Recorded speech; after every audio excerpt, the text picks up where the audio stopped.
بلند و بالا پہاڑوں میں رہنے والے 7 فٹ قد کے مالک اور 150 سال عمر پانے والے لوگوں سے جب تیمور نے ٹکرانے کا فیصلہ کیا، ایک غریب بوڑھا جس کے بارے میں جب تیمور نے سنا تو فوراً اٹھ کر اس کے پاس جا کر اس سے ملنے کی خواہش ظاہر کی۔ جنگل میں رہنے والے ایک غریب چرواہے سے جب تیمور نے کہا کہ منہ کھول کر اپنے دانت دکھاؤ تو وہ خفا ہو گیا۔ جب تیمور کو لوگوں نے لرستان پر حملہ کرنے سے منع کرتے ہوئے کہا اس علاقے کو سکندر بھی فتح نہیں کر سکا تھا تو تم کس طرح اس کو فتح کرنے کی خواہش لیے بیٹھے ہو، اور قصہ اس لمحے کا جب لرستان کے حاکم نے تیمور کو میدان جنگ میں للکار کر کہا کہ میرے ساتھ تن تنہا دو بدو لڑائی لڑو، اور پھر دونوں طرف کے سپاہی سانس روک کر اپنے حکمرانوں کی لڑائی دیکھنے کے لیے کھڑے ہو گئے۔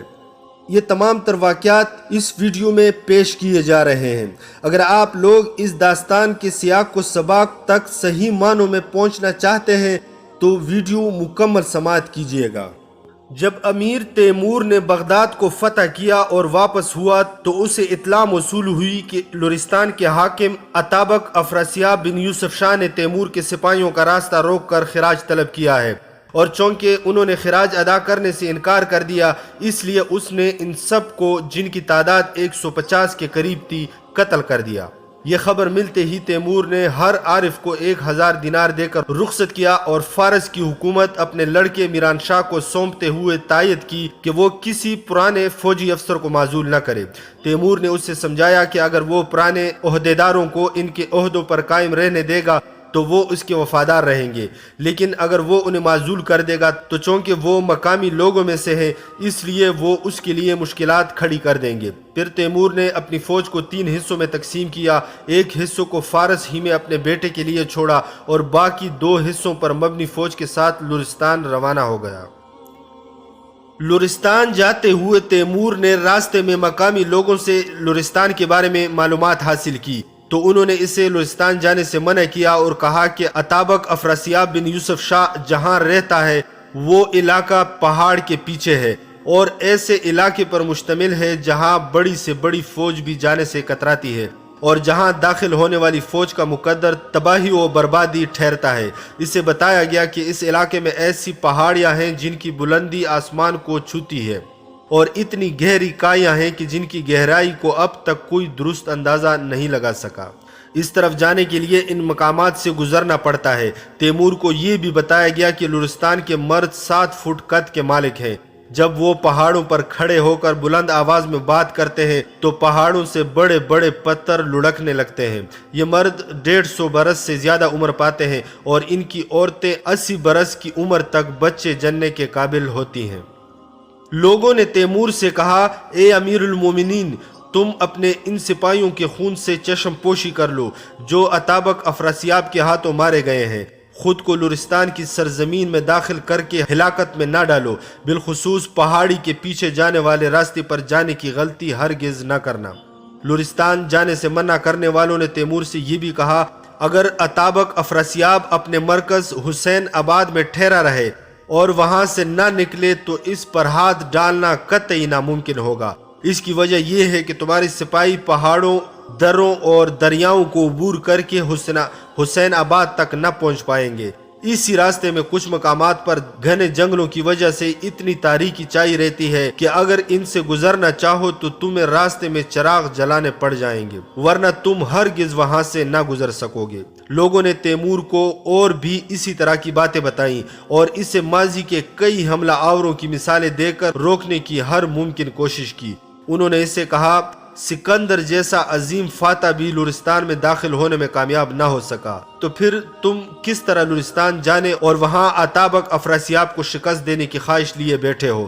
ان لوگوں میں سے کچھ مقامی پسماندہ لوگ تھے اور تاریخ سے اچھی طرح واقف نہ تھے۔ انہیں یہ علم ہی نہ تھا کہ سکندر کو لرستان سے کوئی لینا دینا ہی نہ تھا، لہٰذا وہ اس طرف کا رخ کرنے کا ارادہ نہ رکھتا تھا۔ اس طرح تیمور کا بھی ایسا کوئی ارادہ نہ تھا۔ اگر لرستان کا حاکم تیمور کے آدمیوں کو قتل نہ کرتا تو وہ کبھی بھی اس جنگ کا ارادہ نہ کرتا۔ جب تیمور بین النہرین میں تھا تو اس نے لرستان کے بارے میں ضروری معلومات حاصل کر لی تھی۔ ان معلومات کے حصول کی وجہ یہ تھی کہ تیمور لرستان کے راستے فارس پہنچنے کا ارادہ رکھتا تھا، لیکن اسے معلوم ہوا کہ لرستان کا راستہ اس قدر دشوار گزار ہے کہ وہاں سے گزرنا ناممکن ہے۔ یہی وجہ تھی کہ اس وقت تک کوئی فوج مغرب کی طرف سے لرستان میں داخل نہ ہوئی تھی، لیکن مشرق کی طرف سے وہاں داخل ہوا جا سکتا تھا، اور تیمور نے تاریخ کی کتابوں میں پڑھ رکھا تھا کہ مشرق کی طرف سے متعدد بار لرستان پر حملے ہو چکے تھے، اور وہاں کے مشہور شہر مال امیر کے علاوہ صدر مقام حسین آباد کو بھی کئی بار فتح کیا جا چکا تھا۔ تیمور موسم گرما کے وسط میں شیراز سے روانہ ہوا، اور اگر لرستان نہ جانا پڑتا تو سیدھا ماوراء النہر کی طرف نکل جاتا۔ یہ پہلے ہی بتایا جا چکا ہے کہ تیمور نے ماوراء النہر سے روانہ ہوتے ہی جگہ جگہ کبوتر خانے بنوائے تاکہ اپنی مملکتوں کی صورتحال سے مسلسل باخبر رہ سکے۔ تیمور ان کبوتروں کے ذریعے مسلسل اپنے بیٹے شیخ عمر سے رابطے میں تھا، جو ماوراء النہر میں انتظام سلطنت چلا رہا تھا۔ اگر لرستان کا واقعہ پیش نہ آتا تو تیمور شیخ عمر کو فارس کا سلطان بنا کر اپنے چھوٹے بیٹے میران شاہ کو واپس ماوراء النہر لے جاتا، مگر لرستان جانے کے باعث تیمور نے شیخ عمر کو بلانے سے اجتناب کیا۔ حسب دستور تیمور نے لرستان کے راستے میں بھی کبوتر خانے قائم کیے تاکہ وہ اپنی سلطنت کے مختلف ممالک کے ذریعے لرستان میں رابطہ قائم رکھ سکے۔ جب تیمور لرستان میں داخل ہوا تو اس کی فوج جنگی نظم و ضبط سے آگے بڑھ رہی تھی۔ فوج کے آگے پیچھے اور دائیں بائیں حفاظتی دستے تعینات تھے تاکہ اچانک حملے کا نشانہ نہ بن جائے۔ یوں ہی آگے بڑھتے وہ ایک دن غروب آفتاب کے وقت ایسے مقام پر پہنچ گئے جو انتہائی مشکل پہاڑی پر واقع تھا۔ وہاں سے انتہائی احتیاط کے بغیر نہیں گزرا جا سکتا تھا۔ اس مقام پر ایک جھونپڑی اور ایک پن چکی کے سوا اور کوئی چیز نہ دکھائی دیتی تھی۔ پہاڑی کی چوٹی پر کچھ بھیڑ بکریاں چرتی نظر آ رہی تھی۔ ان کے پاس ہی ایک لمبے قد اور چوڑے سینے والا بوڑھا شخص کھڑا تھا جس کی لمبی داڑھی تھی۔ اس نے سر پر ایک بڑی ٹوپی پہن رکھی تھی۔ بوڑھے آدمی نے اپنی ٹوپی کے گرد رومال باندھ رکھا تھا اور گویا اس سے ایک پگڑی کی شکل دے رکھی تھی۔ تیمور نے اپنے سپاہیوں کو حکم دیا کہ بوڑھے کو اس کے پاس لایا جائے۔ بوڑھا شخص اس کے سامنے آ کر درخت کی ٹہنی کی طرح سیدھا کھڑا ہو گیا۔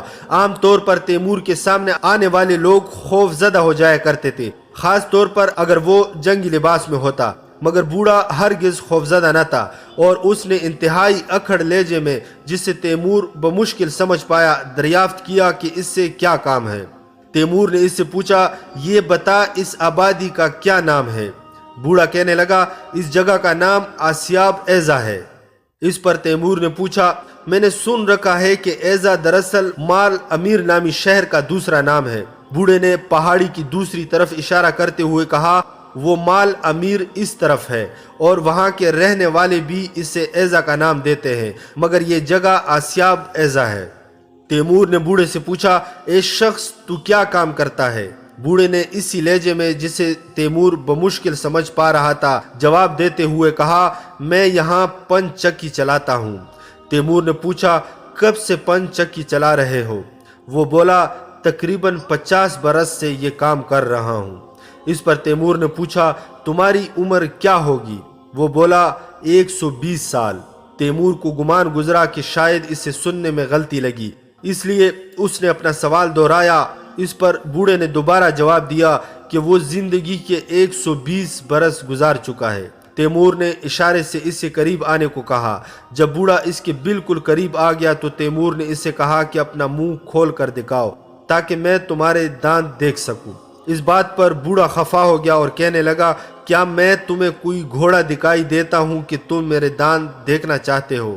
تیمور نے تھوڑا سا مسکراتے ہوئے کہا، دراصل میں صرف یہ دیکھنا چاہتا ہوں کہ تمہارے منہ میں کتنے دانت ہیں۔ اس پر بوڑھے نے بھی مسکراتے ہوئے اپنا منہ کھول دیا، اور تیمور یہ دیکھ کر حیران ہو گیا کہ اس کے سارے دانت موتیوں کی طرح جگمگا رہے تھے اور ایک بھی دانت نہ جھڑا تھا۔ تیمور نے بوڑھے سے دریافت کیا، اے شخص، تو آخر کون سا پانی پیتا ہے کہ تیرے دانت اس قدر شفاف ہیں، اور حتیٰ کہ 120 سال کی عمر میں تیرا ایک بھی دانت نہ جھڑا ہے؟ بوڑھے نے اپنے ہاتھ سے ایک ندی کے پانی کی طرف اشارہ کیا اور کہنے لگا، میں ان پہاڑیوں سے بہہ کر آنے والا پانی پیتا ہوں۔ تیمور نے اس سے دریافت کیا،